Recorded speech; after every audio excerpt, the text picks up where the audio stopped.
Iglesia sin fronteras, sin límites, desprovista de muros, auspiciado por CEMECE, pues la evangelización mundial ya está en el aire. Como nuestro Señor Jesús, el Cristo, cumplimos el ministerio de la reconciliación, evangelización y edificación según el orden de Melquisedec, Rey de justicia y de paz, sacerdote por los siglos. Mientras esperamos el regreso glorioso de nuestro Señor Jesucristo, debemos esforzarnos por alinear nuestra conducta con nuestro carácter centrado en Cristo para influir en el mundo, para notar nuestras buenas obras y glorificar a Dios, en el día que Él los visita. Adoremos, Señor.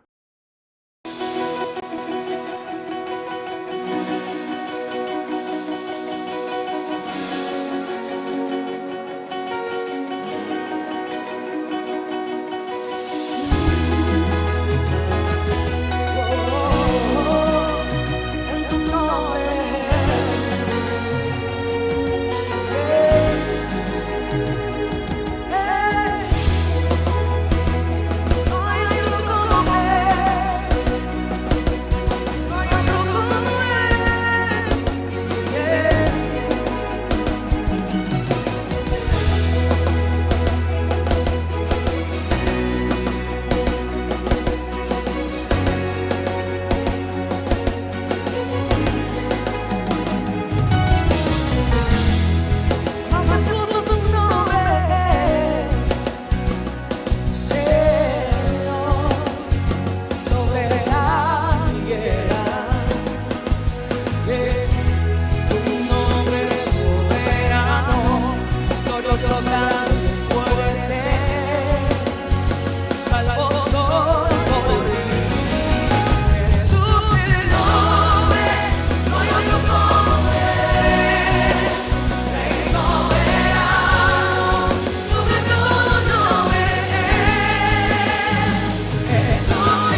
Señor, te damos gracias por habernos reconciliado contigo a través del sacrificio de tu Hijo Jesucristo. Yo alabamos por este privilegio de ser sus embajadores para animar a otros en tu reino a vivir en comunión y en la unidad del Espíritu, e influir en el mundo con nuestro amor y nuestra vibrante compasión. Porque en esto conocerán todos que somos discípulos de tu Hijo Jesucristo y creerán que tú lo enviaste para reconciliar contigo al mundo. Por eso, Señor, te pedimos que inspires en el Espíritu Santo este mensaje que predicará el pastor François Miquelet, para que él conmueva el corazón de nuestros oyentes y germine la semilla para producir frutos del Espíritu en abundancia. Te enviamos esta oración en el número precioso de Jesús. Amén. Señor, después de predicar este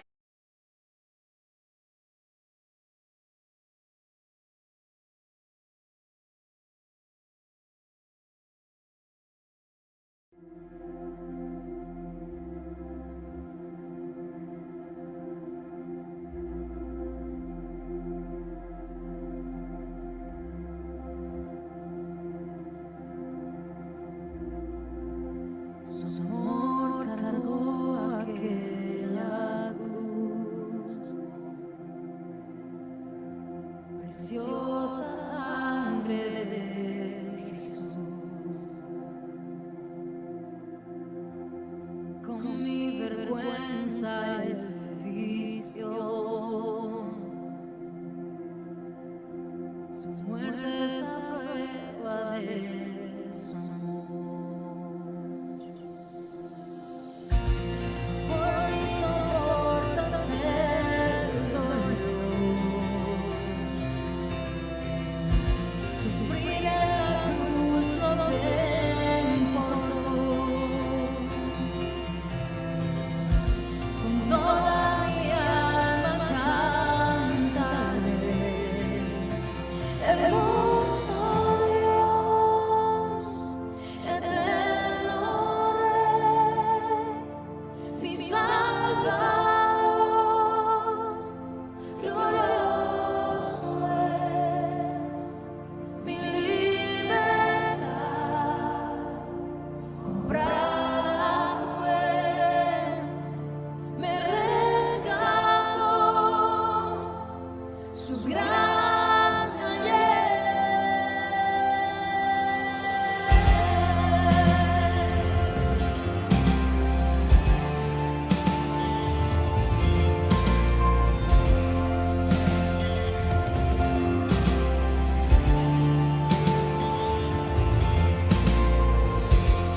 Tumba vacía ahora está,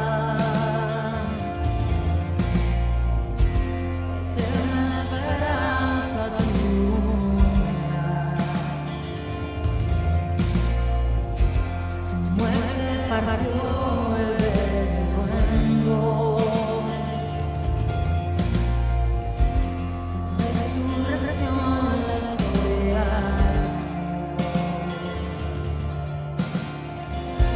Si todo lo diste por amor, ya no hay más vergüenza, no hay temor. Con todas mis fuerzas cantaré, hermoso Dios, eterno Rey, mi Salvador, glorioso es mi libertad, comprada me rescató, sus gracias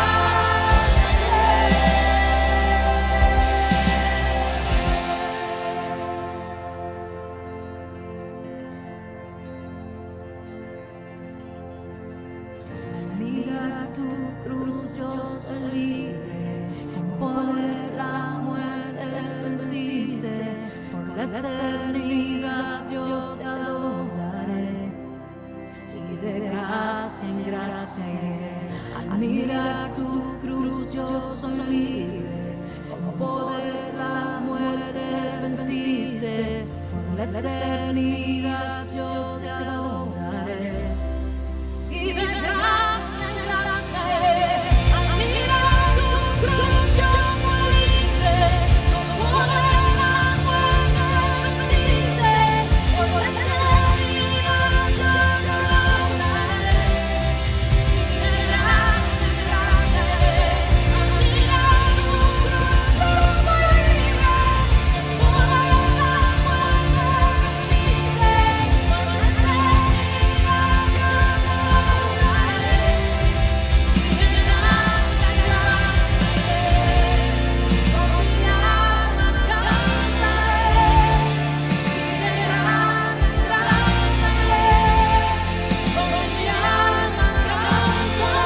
En la primera parte del Sermón de la Montaña de Jesús consideramos la identidad de los hijos del reino.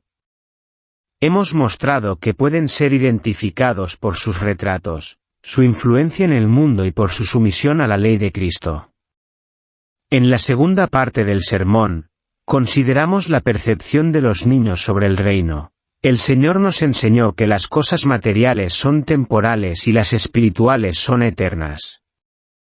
Ahora en la tercera parte del discurso, tomado del 7º capítulo de Mateo, consideraremos las reglas relativas a la sociabilidad de los hijos del reino. Mateo 7 de atención se puede descubrir que trata de las relaciones de los hijos del reino. Mis hermanos, los invito a escuchar este mensaje con atención. Relaciones tanto dentro de la comunidad cristiana, entre la comunidad y los demás son de suma importancia. En otras palabras, los hijos del reino deben mostrar bondad a todos. Primero, debemos demostrar de bondad hacia los hermanos, miembros del reino de Dios. No juzguéis, para que no seáis juzgados. Porque con el juicio con que juzguéis seréis juzgados, y con la medida con que midiereis seréis medidos. Mateo 7, 1, 3. Aquí, el Señor nos advierte que hagamos juicios con actitudes de superioridad y arrogancia. Hacerlo es como ponte en el lugar de Dios. En esta porción del texto, se trata del estándar de medida que usamos para juzgar y la intención que llevó al juicio mismo. Sin embargo, nadie puede pretender leer el corazón del otro para evaluar sus motivaciones. Solo Dios puede hacer eso. En este sentido, ningún ser humano está capacitado para ser juez de los demás. Al contrario, estamos entre los juzgados y nosotros mismos seremos juzgados con tanta mayor severidad cuanto más nos atrevamos a juzgar a los demás. Porque sentarse a juzgar a alguien es como sacar una mota de suciedad del ojo de un amigo mientras una gran viga en nuestro propio ojo oscurece completamente nuestra visión.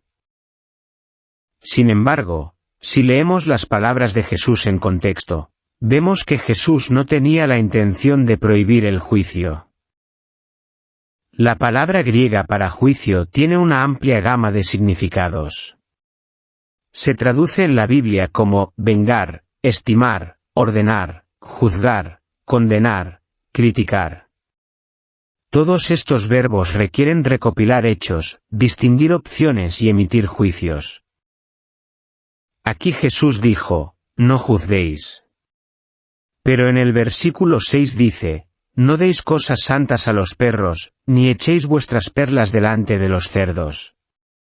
En el versículo 15 dice, cuidado con los falsos profetas. De hecho, hay que juzgar para reconocer perros, cerdos y falsos profetas. De hecho, hay una cierta diferencia entre el discernimiento y el juicio. Jesús desalentó las actitudes condescendientes y sentimentales que nos llevan a condenar a los demás para menospreciarlos. Los escribas y fariseos eran legalistas. Establecieron un código de conducta y exigieron que todos los demás lo siguieran. Entonces habrían condenado a la gente por no estar a la altura de sus normas. Nunca les mostraron misericordia o gracia. Jesús reservó su juicio más duro para ellos. Los llamó hipócritas, víboras, sepulcros blanqueados. Jesús no quiso decir, nunca juzgues. Él quiso decir, no juzguéis como los escribas y fariseos. Por tanto, hay que juzgar con el discernimiento del Espíritu para diferenciarse de los escribas y fariseos que juzgaban con una actitud de superioridad, condescendencia, crítica e hipocresía. Dios no nos puso en su trono en su lugar. Él es el juez. Si queremos sentarnos en el lugar de Dios y juzgar a los demás, Él nos juzgará. Pablo escribió en Romanos 14, 4, ¿quién eres tú para juzgar al siervo de otro? Es ante su propio amo que se levanta o cae. Si reconocemos cuán desesperadamente necesitamos la gracia de Dios, estaríamos menos inclinados a criticar a los demás. Debemos tener el mismo espíritu de gracia y misericordia que esperamos de Dios. Dios condenará a los incrédulos por rechazar a Jesucristo como Salvador. Sufrirán consecuencias eternas. De la misma manera, Dios puede disciplinar a los creyentes cuando sus acciones no se alinean con su carácter y normas. Él no quiere que hagamos críticas hipócritas y santurronas de nuestros hermanos. Jesús condenó a los fariseos por esta actitud. Él también juzgará nuestras actitudes y acciones, quizás por disciplina en esta vida presente, o por la pérdida de recompensas eternas en el futuro. Porque solo un Dios perfecto puede emitir juicios perfectos. Debemos ser pobres en espíritu, afligidos por nuestros pecados, mansos, hambrientos y sedientos de justicia, misericordiosos y puros de corazón. Estas son las características dignas de los miembros del reino de Dios, mencionadas al comienzo del discurso. Dios quiere que seamos pacificadores, sal y luz para influenciar a otros con nuestra conducta en lugar de gastar nuestro tiempo criticando. En el capítulo 8 del Evangelio de Juan, Juan nos dice que los fariseos querían apedrear a una mujer sorprendida en el acto de adulterio. Jesús comenzó a escribir en el suelo, y mientras lo hacía, les dijo a estos hombres: El que esté libre de pecado, sea el primero en arrojarle la piedra. Juan 8, 7. La Escritura no nos dice lo que él escribió. Algunos han sugerido que él escribió los nombres de mujeres que podrían haber condenado a algunos de los personajes presentes porque ellas mismas habían sido culpables del mismo pecado. Así, uno tras otro, comenzando por los más viejos, los fariseos desaparecieron de en medio de la multitud. Fueron condenados porque culpables, no podían enfrentar el juicio. Jesús mostró misericordia a la mujer diciéndole: ve y no peques más. Los fariseos debían examinarse a sí mismos antes de condenar a la mujer. Esto es exactamente lo que Jesús nos pide que hagamos antes de comenzar a juzgar a los demás.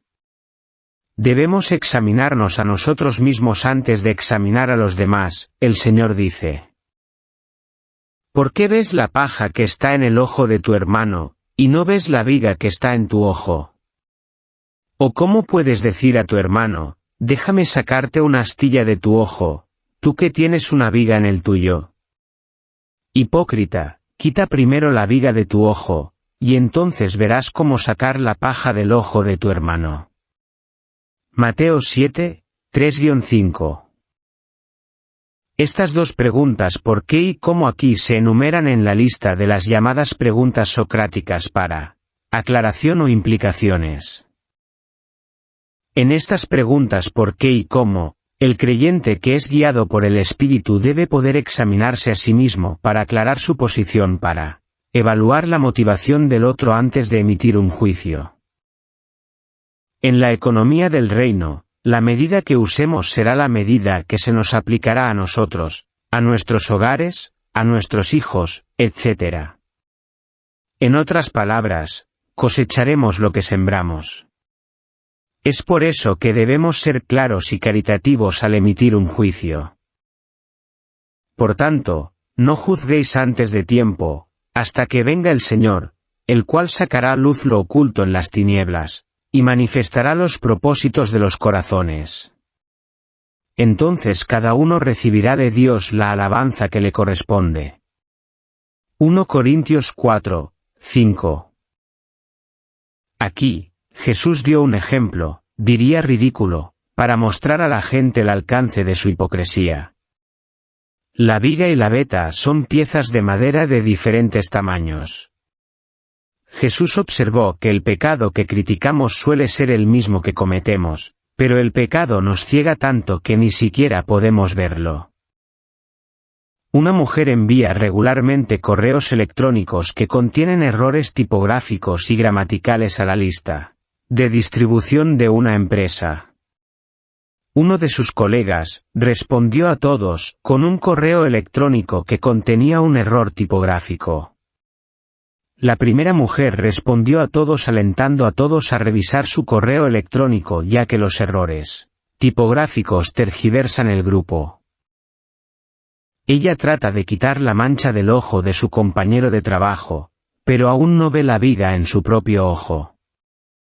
Es juzgar críticamente, tal vez diseñado para elevar y derribar a alguien más. Esta es la actitud que Jesús condenó. No toques los ojos de otra persona si no queremos que nadie toque los nuestros. En otras palabras, debemos examinarnos continuamente a nosotros mismos por el pecado. Siempre debemos ser lentos para hablar, criticar y juzgar. Considere el ejemplo del rey David. Después de tomar a Betsabé y matar a su esposo Urías en el campo de batalla, Dios envió al profeta Natán para juzgar. Natán le contó al rey David la historia de un hombre con muchos corderos. Cuando un invitado visitó al hombre, robó el único cordero de un hombre pobre para alimentar a su invitado. Esta historia puso a David de los nervios. Pidió la identidad del hombre para poder castigarlo. Natán le dijo, «Tú eres ese hombre». David finalmente se dio cuenta de que la historia era sobre su pecado. Fácilmente identificó el pecado del hombre en la historia de Natán, pero no en su propia vida. No está mal sacar la paja del ojo de tu hermano. Pablo afirma en Gálatas 6:1, Hermanos, si alguno fuere sorprendido en algún error, vosotros que sois espirituales, enderezadlo con espíritu de mansedumbre. Cuídate de ti mismo, no sea que tú también seas tentado. Nuestra actitud de arrogancia puede llevarnos a la tentación. Todos enfrentamos la tentación y somos capaces de cualquier pecado. Todos hemos cometido errores graves de los que nos arrepentimos. Juzga como quieras que te juzguen, con misericordia y compasión. El propósito del juicio es restaurar una relación correcta con Cristo. Nunca debe ser para mostrar nuestra propia superioridad. Nunca debería darnos alegría corregir a alguien. No hay nada peor que los cristianos farisaicos. Apartan a las personas de Cristo en lugar de animarlas. El Señor nos enseña que a veces debemos ser hasta discretos. No debemos perder el tiempo juzgando. El Señor declara: No deis lo santo a los perros, ni echéis vuestras perlas delante de los cerdos, no sea que las pisoteen, y se vuelvan y os despedacen. Mateo 7:6. Ya ven mis hermanos y hermanas, hay un tiempo para la discreción y para un tiempo para el discernimiento. Los hijos del reino también deben mostrar bondad a todos los seres humanos. El Señor dice: Todo lo que queráis que los hombres hagan por vosotros, hacedlo también por ellos, porque así es la ley y los profetas. Mateo 7:12. El creyente puede así mostrar bondad a todos por un lado por la expresión del gran mandamiento. Este versículo del capítulo 7 de Mateo se ha hecho famosa como la regla de oro, ya que su condado lo califica como la ley real. Él dijo: Si cumples la ley real, conforme a la Escritura, amarás a tu prójimo como a ti mismo, estás haciendo bien. Santiago 2:8. Incluso la gente del mundo puede citar la regla de oro. Dicen: haz con los demás lo que te gustaría que hicieran contigo. Queremos que las personas nos muestren amabilidad, respeto, honestidad y lealtad. Si tratamos a los demás de esta manera, seguramente reinará la paz y la tranquilidad. No habrá más guerra en el mundo. Los oficiales que habían aconsejado a Salomón, padre de Roboam, le dijeron: si hoy te muestras siervo de este pueblo, si accedes a su petición y le respondes con bondad, ellos serán tus siervos para siempre. 1 Reyes 12, 6-7, pero no los escuchó y su actitud llevó a la división de su reino. Jesús dijo: porque esto es la ley y los profetas. Así, la ley y los profetas resumen todo el Antiguo Testamento en un solo versículo. Jesús dijo hace un tiempo: todos los profetas y la ley profetizaron hasta Juan el Bautista.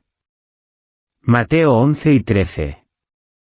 En efecto, el doctor de la ley le hizo esta pregunta a Jesús para ponerlo a prueba: Maestro, ¿cuál es el mayor mandamiento de la ley? Jesús le respondió: amarás al Señor tu Dios con todo tu corazón y con toda tu alma y con toda tu mente. Este es el primer y gran mandamiento. Y aquí está el segundo, que es similar a él: amarás a tu prójimo como a ti mismo. Y añade: de estos dos mandamientos depende toda la ley y los profetas. Mateo 22, 35-40. Todo el Antiguo Testamento se resume en estos dos mandamientos: amar a Dios con todo tu corazón y a tu prójimo como a ti mismo. Estos dos mandamientos establecen una condición necesaria y suficiente entre ellos. Podemos amar a Dios sinceramente si y solo si amamos a nuestro prójimo como a nosotros mismos. Necesitamos entender el gran amor de Dios por nosotros para poder practicar el gran mandamiento. Dios envió a su Hijo a morir en una cruz por nuestros pecados. Y Jesús mismo accedió a dar su vida para salvarnos porque no podemos salvarnos a nosotros mismos. Este es el mensaje del Evangelio. El mensaje del Evangelio es un mensaje de amor. Nunca amaremos a nuestro prójimo como a nosotros mismos ni le haremos lo que nos gustaría que hiciera por nosotros, a menos que primero amemos profundamente a Dios. Ningún ser humano ha obedecido nunca perfectamente estos dos mandamientos. Como vemos al final del sermón, este mandamiento debería ponernos de rodillas en amor y gratitud por Jesús. Debería renovar nuestro deseo, determinación y energía para amar a los demás con sacrificio. Algunas personas son difíciles de amar o ser amadas. No podemos hacerlo por nosotros mismos. Debemos pedirle a Jesús que nos ayude a amarlos como Él lo hace. Por otro lado, mostramos bondad a los demás en el ejercicio del ministerio de la reconciliación. El mensaje de la ley y de los profetas era un mensaje para reconciliar al hombre con Dios y al hombre con su prójimo. En 2 Yoar 5, 17-21, basado en lo que Dios ha hecho por el creyente en Cristo, Pablo exhorta a la gente a reconciliarse con Dios. Él dice: 17 Si alguno está en Cristo, nueva criatura es. Las cosas viejas han pasado, he aquí todas son hechas nuevas. 18 Y todo esto proviene de Dios, que nos reconcilió consigo mismo por medio de Cristo, y nos dio el ministerio de la reconciliación. 19 Porque Dios estaba en Cristo, reconciliando consigo al mundo, no imputando los pecados de ellos a hombres, y ha puesto en nosotros la palabra de la reconciliación. 20 Por tanto, servimos como embajadores de Cristo, como si Dios exhortara por medio de nosotros. Os rogamos en el nombre de Cristo, reconciliaos con Dios. 21 Al que no conoció pecado, por nosotros lo hizo pecado, para que nosotros fuésemos hechos justicia de Dios en él. Deberíamos tener pena para los perdidos. Como embajadores de Dios en el mundo, el segundo aspecto de nuestra prioridad en el mundo es la evangelización. Realmente funciona cuando mostramos compasión por los perdidos. En los dos emblemas de la Cena del Señor, descubrimos que nuestra responsabilidad interviene en dos niveles. El pan que simboliza el cuerpo de Cristo, destaca nuestra relación mutua en Cristo. y el vino que simboliza la sangre de Cristo se refiere a una relación correcta con Dios. Cuando participamos de la cena del Señor, declaramos que estamos bien con Dios y con los hombres. La regla de oro representa el pulso, el estándar de este sermón. Ahí está el hito del nuevo pacto: amarnos los unos a los otros. En esto conocerán todos que sois mis discípulos, si tuviereis amor los unos con los otros. Juan 13,35, o, al contrario, como leemos en un Juan 4,20, el que no ama a su hermano a quien ve, no puede amar a Dios a quien no ve. La famosa oración de San Francisco de Asís, siglo XIII, pinta el retrato de un corazón deseoso de poner en práctica la regla de oro. Él declara: oh Señor, que no busque tanto ser consolado solo para consolar, ser comprendido que comprender, ser amado que amar. Porque es dándose como se recibe, es en el olvido que nos encontramos, es perdonando que somos perdonados, es al morir que se resucita a la vida eterna. En conclusión, en el Sermón del Monte el Señor nos presenta instrucciones formales acerca de los miembros del reino de Dios. Se ocupan de su identidad, su percepción y su relación con los demás. Hoy hemos considerado las reglas para la relación de los miembros del reino con los demás, que consisten en la bondad para con todos. Mis hermanos y hermanas, podemos convertirnos en una fuerza positiva de transformación en la vida de los demás, en el mundo, en nuestra familia, en la iglesia, en el lugar de trabajo, donde sea que estemos, si aplicamos sinceramente las enseñanzas de Jesús en esta parte del sermón.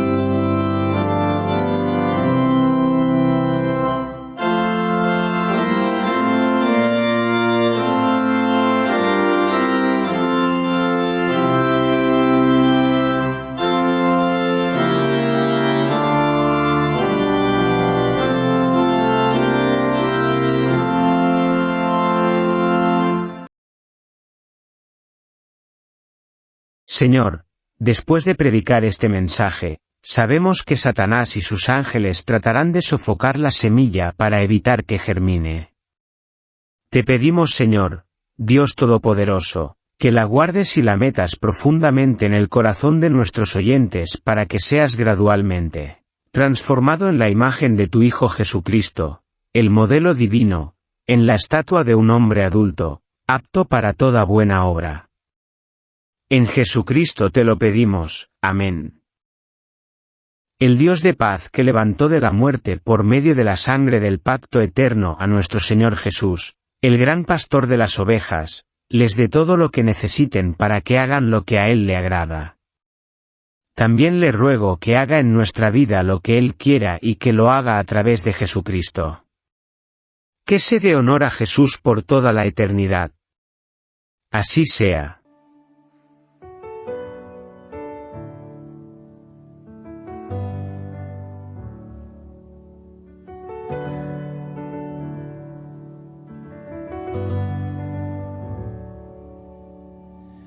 Nadie me amará como me amas tú. Nada puedo hacer que te pueda defraudar a ti, Jesús. Mis logros los entrego ante la cruz. Nadie me amará como me amas tú.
por la eternidad me bastarás, tú bastarás.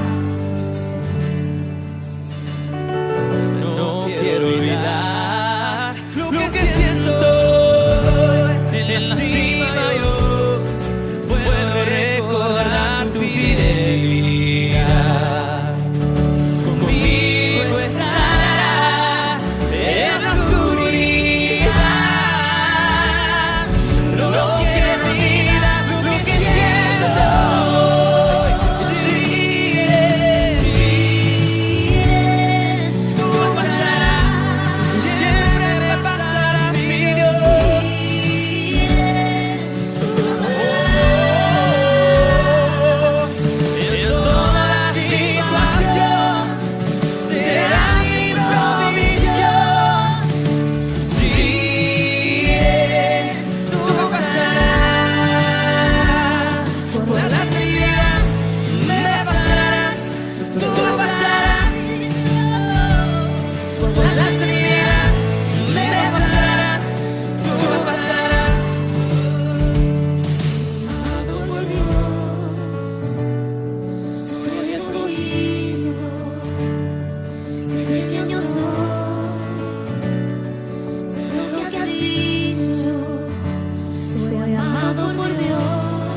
vida